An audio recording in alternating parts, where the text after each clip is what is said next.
라푼첼. 오랫동안 아무런 결실 없이 아이를 원하기만 하는 부부가 있었습니다. 그 부부의 집 기체에는 제일 예쁜 꽃과 식물들로 가득 찬 정원을 볼 수 있는 작은 창문이 있었습니다. 하지만 그 정원은 높은 벽으로 둘러싸여 있었고 아무도 감히 들어갈 수 없었습니다. 왜냐하면 그 정원은 전 세계 모두가 무서워하고 엄청난 힘을 가진 마녀의 것이기 때문이었습니다. 어느 날 부인은 창문가에 서서 정원에 있는 화단을 보았습니다. 그 화단에 라푼첼이라는 초록색 식물이 심겨 있었는데 선명한 초록색을 띠고 신선해 보여 그녀는 라푼첼을 매우 먹고 싶었습니다. 그 욕구는 날마다 커졌지만 라푼첼을 먹을 수 없다는 사실 때문에 부인은 날마다 야위어 갔습니다. 그런 모습을 본 남편은 깜짝 놀라 물었습니다. 무슨 일이야, 여보? 그녀가 대답했습니다. 만약 내가 우리 집 뒤의 정원에서 먹을 라푼첼을 얻지 못하면 난 죽을 거예요. 그녀를 사랑한 남편은 혼자 생각했습니다. 어떤 위험이 있더라도 내 아내를 죽게 내버려 두기보다는 라푼첼을 가져오겠어. 그래서 남편은 황혼의 마녀의 정원에 벽을 넘어 들어갔습니다. 그리고는 황급히 한 줌의 라푼첼을 가져와 부인에게 주었습니다. 그녀는 라푼첼로 샐러드를 만들었습니다. 하지만 그 샐러드가 매우 맛있어서 날이 갈수록 라푼첼을 먹고 싶은 욕구가 커졌습니다. 부인이 안정을 찾기 위해서는 남편이 한 번 더 정원에 올라가야 했습니다. 그는 황혼에 다시 정원의 벽을 올라갔고 그 순간 그는 놀랐습니다. 그 앞에 서 있는 마녀를 보았기 때문입니다. 어떻게 내가 감히 내 정원에 도둑처럼 들어와 라푼첼을 훔칠 수 있느냐? 이게 심한 거사. 청난 목소리로 마녀가 말했습니다. 이 곤란 속에서 저는 어쩔 수 없었습니다. 저의 아내가 창문을 통해서 라푼첼을 보았고 라푼첼을 먹지 못하면 죽을 만큼의 강한 욕구를 느꼈습니다.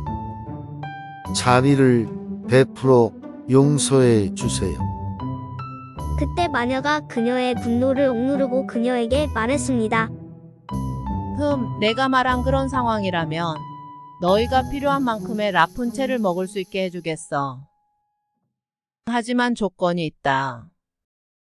너희 부부는 한 아이를 나에게 줘야 해. 다만 그 아이는 내 아내가 낳은 아이여야 해. 그 아이는 잘 자랄 거고 내가 엄마처럼 잘 보살펴주지. 남편은 고민 끝에 조건을 지키겠다고 약속했습니다. 그래서 그의 부인이 아이를 낳았을 때 마녀가 나타났습니다. 마녀는 아이에게 라푼첼이라는 이름을 지어주었고 아이를 데려갔습니다. 라푼첼은 세상에서 가장 예쁜 아이였습니다. 마녀는 라푼첼이 12살이 되었을 때 숲에 있는 탑에 그녀를 가두었습니다.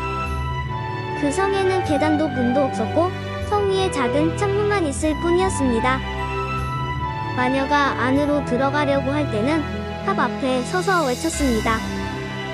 라푼첼 라푼첼 나에게 머리카락을 내려다오. 라푼첼은 금같이 빛나는 아름다운 머리카락을 가지고 있었습니다.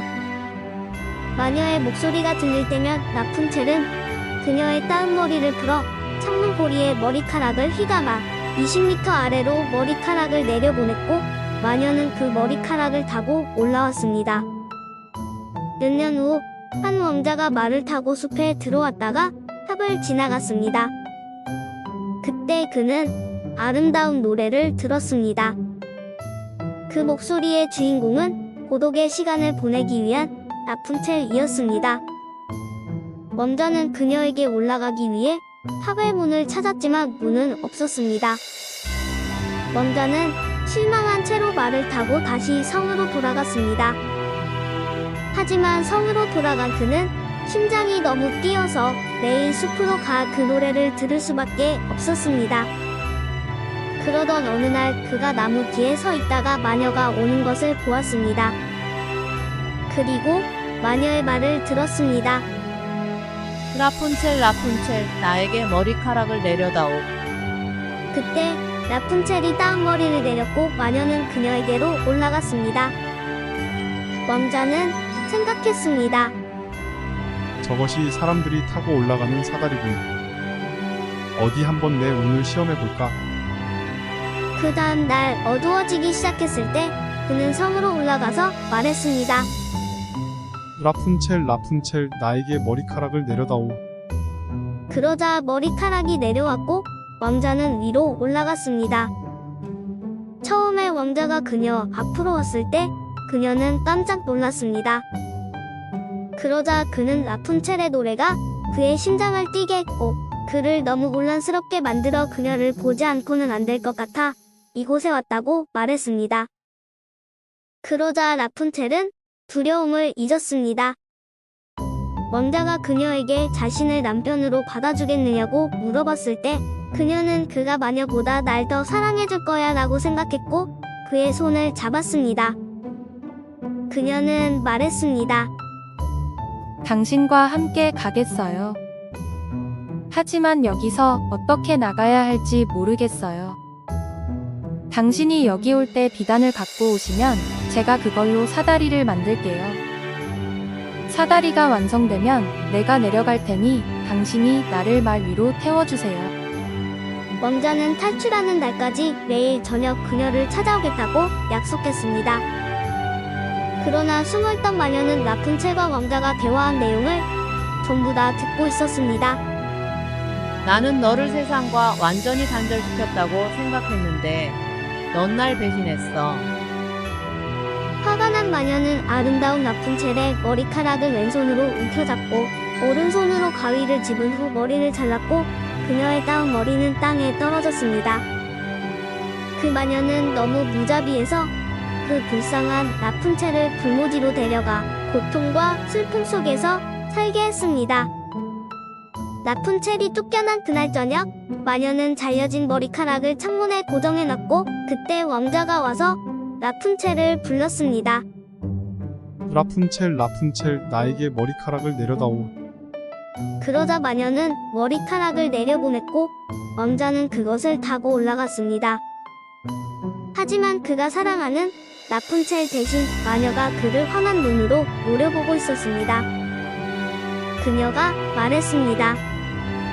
너는 내가 사랑하는 여자를 만나러 왔지만 그 사랑스러운 새는 더는 둥지에 있지도 않고 노래하지도 않아.